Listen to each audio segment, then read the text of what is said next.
وطن بر جلال و بشانت قسم، به پاکی رود روانت قسم.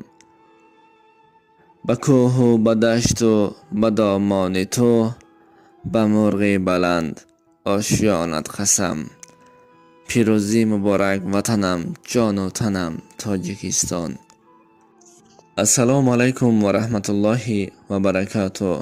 برادران اهل اسلام و خواهران مهربان و پدر و مادران از جان و دیده نزدیکتر و برادران با ناموس، با ننگ و با وجدان و تاجیکستان، امیدوارم که هر یک شما خوب هستید و بر شما سلامتی خواهان هستم.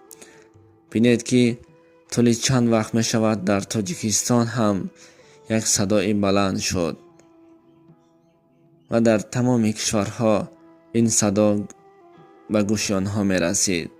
یعنی که جنگ تاجیک با قرغیزها هجوم کردند تا اینکه پارچه از زمین ما را بگیرند. اما شاعر گفته است بدخواهی کس هیچ به مقصد نرسد. آن قرغیزها الا این هم هیچ به مقصدشان نخواهند رسید. شاعر چنین گفته است. و فراموش نکنید که تاجیکستان خداوند دارد. تاجیکستان خدای دارد که همه صلح و ثبات، همه فیض و برکت را داده است و نمیگذارد که یک پارچه از زمین ما را به دیگر به دشمن بدهد. وقتی در دیگر شبکه‌های اجتماعی می‌دیدیم حتی روس‌ها و دیگر دولت‌ها درباره همین صحبت می‌کردند، کامنتاری را نظر می‌کردیم، همه تعریف از تاجیکستان می‌کرد. بله، دیگر دولت‌ها یراق و سلاح‌های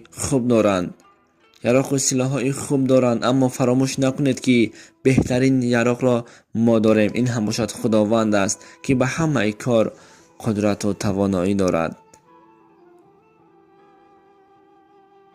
آن شخصانی که برای محافظت از وطن، محافظت از پدر و مادر، برادر و خواهران ما و شما جان خودشان را برای محافظت همین سرزمین از دست دادند، بزرگ خداوند آنها را طریق رحمت شایسته جنت بگرداند، جنت الفردوس نصیبشان بگرداند.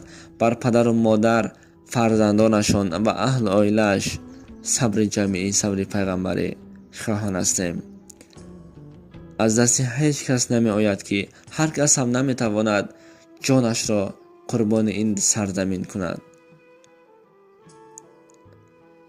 و بعد فراموش نکنید که با رئیس جمهور و پرزیدنت کشور، اساسگزار صلح و وحدت ملی، پیشوای ملت، پرزیدنت جمهوری ما و شما امام علی رحمان دعاگو باشیم.